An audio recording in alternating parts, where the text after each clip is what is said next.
Saya akan sebutkan teman-teman sekalian, pentingnya masalah menjadi imam dalam Islam. Pertama, hadis riwayat Muslim. Kata Nabi SAW, ya ummul qauma akra'uhum li kitabillah. Yang harus menjadi imam di satu kaum adalah orang yang paling menguasai bacaan Al-Quran. Dan itulah sebabnya kenapa Nabi SAW mengizinkan Salim menjadi imam di Kuba. Berarti dia memang guru mengajinya para sahabat. Walaupun kata ulama hadis tadi disebutkan dalam riwayat, kalau Salim, selain Salim ada Ibnu Mas'ud, ada Ubay bin Ka'ab, ada Muadz bin Jabal radhiyallahu anhum ajma'in. Tapi yang Nabi SAW tunjuk jadi imam nyata di lapangan adalah Salim maula Abi Hudzaifah. Maka berarti jelas ini ada predikat akra'uhum, orang yang paling pintar bacaannya.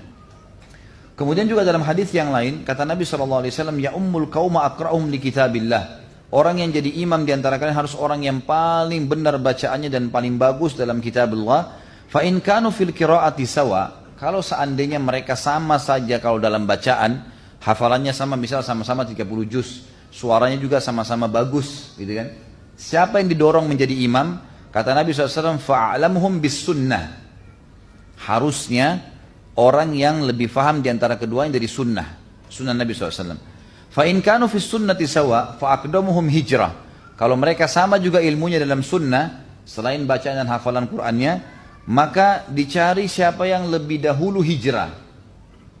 Fa in kanu fil hijrati sawa, kalau mereka sama juga dalam hijrah, fa aqdamuhum silman, maka dicari siapa yang lebih dulu masuk Islam. Kemudian dalam hadis riwayat Muslim kata Nabi SAW, la ya ummanna maaf. فَإِذَا حَضَرَ الصَّلَاةِ فَلْيُؤَذِّنْ لَكُمْ أَحَدُكُمْ ثُمَّ لِيُؤَمِّمْ أَكْبَرُكُمْ. Kalau seandainya azan sudah masuk waktunya, maka seseorang azan, lalu salah seorang menjadi imam yang paling besar atau tua di antara kalian. Kata ulama, kesimpulannya adalah, untuk menjadi imam syarat pertama harus orang yang paling benar bacaan tajwidnya, hafalannya paling banyak, suaranya paling bagus. Kemudian kalau sama, maka yang kedua harus orang yang lebih faham sunnah. Berarti di sini bukan cuma sekedar imam, karena bisa baca. Seperti kita di Indonesia itu banyak sekali, gitu kan? Bahkan saya masuk beberapa masjid itu bacaannya Allahu a'lam. Itu dari Al-Quran atau dari kitab Taurat yang diambil. Lah iya, tidak jelas bacaannya, hurufnya dari mana ini, gitu kan? Kadang-kadang dengan suara kecil, kacau balau semua, gitu kan? Diganti shin jadi shad, gitu kan? Ada yang pernah baca idza zulzilatil ardu zilzalaha, itu kan artinya idza, zal. Sampai kami dulu waktu di Madinah itu kalau mau disuruh sebutkan huruf oleh guru kami itu disuruh lihat mulutnya, lihat mulut saya, ini lidah ke atas, zal, ya. Idza zulzila, beda antara zal dengan zai. Idza zulzilatil ardu zilzala, sewaktu bumi kami goncangkan dengan kuat pada hari kiamat. Coba apa yang dibaca oleh sebagian imam? Isa sulsilatil ardu zilzalah. Tahu nggak apa artinya itu? Kalau zai diganti dengan sin, itu artinya bersambung-sambung. Sulsila atau silsila. Biasa orang Arab membahasakan rantai atau dipakai kalung namanya silsila. Itu diganti. Coba bayangin pada saat bumi bersambung-sambung hari kiamat. Kan berubah makna. Saya waktu kembali di Indonesia teman-teman sekalian, bukan muji diri, astagfirullah, tidak sama sekali, jangan salah faham dengan ini. Seringkali teman-teman ini juga sering salah faham. Sedikit kita ngomong, kemarin saya jelaskan masalah mimpi Rasulullah jadi ribut. Seakan-akan ini siapa ini gitu. Padahal sebenarnya hukum syar'inya begitu gitu kan. Tapi salah paham. Saya balik untuk tahun 98 dari Madinah, selesai S1 waktu itu. Saya sudah niat tidak usah ceramah deh. Saya pikir sudah banyak ustadz, banyak kiai di Indonesia. Subhanallah, saya daftar melamar ngajar di salah satu lembaga bahasa Arab dari Imarat Arab, waktu itu Mahat Albir di Makassar. Kemudian saya ngajar. Waktu saya ngajar di situ, kami sholat di masjid kampus. Ya. Ada sebuah kampus, saya nggak usah sebutin namanya. Kemudian pas Jumat pertama tuh saya tiba di Indonesia. Waktu itu saya masuk dengar khutbah, naiklah seorang kiai haji fulan. Kiai haji ini dan titelnya nggak tahu berapa banyak sudah, gitu kan. Begitu khutbah, subhanallah, ayat ini dibaca salah, hadis ini disampaikan palsu, gitu kan? Suaranya kecil, matanya lihat buku, gitu. Coba, bagaimana ini? Saya lihat orang di sana tidur, orang di sini tidur, gitu kan? Yang di belakang lagi ngobrol, ada yang ketuk-ketuk celengan supaya cepat selesai. Yang terjadi, saya datang ke pengurus masjid, Pak, bisa nggak saya, kalau misalnya ada khatibnya gaib, ini nomor telepon saya tinggal dekat sini kok, kebetulan dekat rumah orang tua saya tinggal jalan kaki. Baiklah, subhanallah dengan hikmah Allah Jumat depan khatibnya nggak bisa hadir. Lalu saya khutbah, saya sampaikan tentang fadilah Al-Quran. Tentang bagaimana semestinya orang harus belajar Al-Quran. Dan bagaimana bahayanya kalau kalimat huruf hijaiyah salah. Alhamdulillahi Rabbil Alamin. Hamdu, gitu kan? Hanya itu segala puji. Alhamdulillah segala puji. Kalau orang bilang alhamdulillah, bisa diganti ha menjadi ha, gitu kan?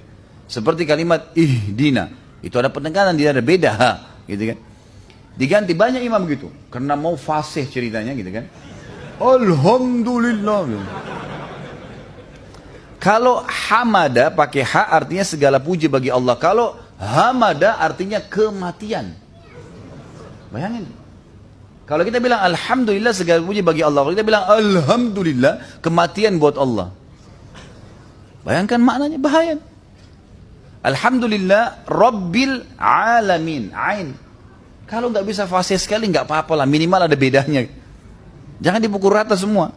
Karena alamin, alam semesta. Pakai ain.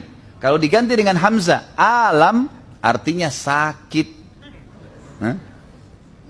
Kalau orang baca alhamdulillah, kematian buat Allah, Rabbil Alamin, Tuhannya orang-orang sakit. Coba bayangin. Kacau semua itu. Jadi memang bahaya sekali itu.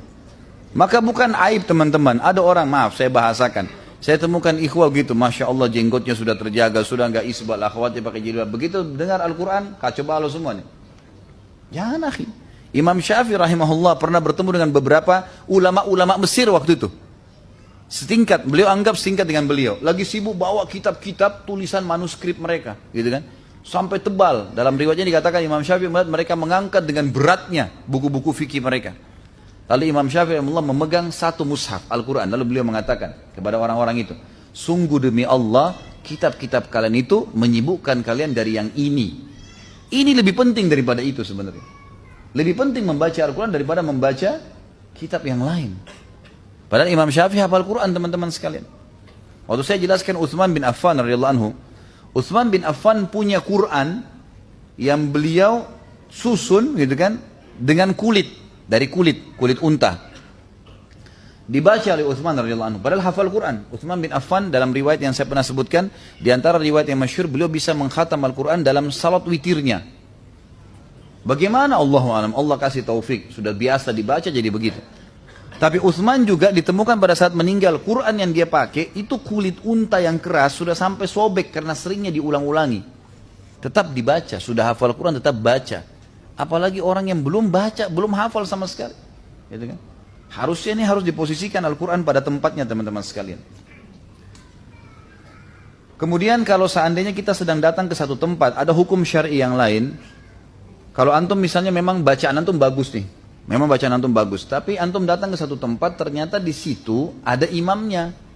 Atau ada kepala sukunya misalnya, yang biasa jadi imam. Walaupun bacaan antum lebih baik, antum nggak boleh gantikan posisi dia, kecuali dipersilahkan. Jadi nggak boleh nyelonong-nyelonong nih. Saya yang paling bagus baca langsung maju, nggak boleh. Karena Nabi SAW bersabda dalam hadis riwayat Imam Muslim, la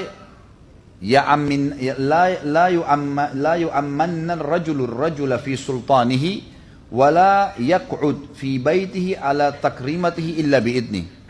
Tidak boleh seseorang itu menjadi imam di atas imam yang lain yang dia punya kekuasaan di wilayah itu. Walaupun kata ulama tafsir, ulama hadis, kalau dia lebih baik bacaannya. Yang penting orang ini memang ditahu bacaannya sudah cukup, maka dibiarkan. Dan tidak boleh seseorang itu sengaja duduk di rumah seseorang, di terasnya kah, di rumahnya kah, tanpa izin pemilik rumahnya. Jadi di sini ada hukum syar'i sendiri. Makanya teman-teman sekalian pada saat kita bahas tadi kenapa Salim jadi imam, itu punya kedudukan sendiri dalam Islam. Kita tahu waktu Abu Bakar, waktu Nabi SAW mau meninggal, apa yang Nabi SAW menjadi tolok ukur supaya Abu Bakar jadi khalifah? Mur Abu Bakar faljusalli bin nas, patokannya jadi imam. Suruh Abu Bakar agar menjadi imam buat orang-orang.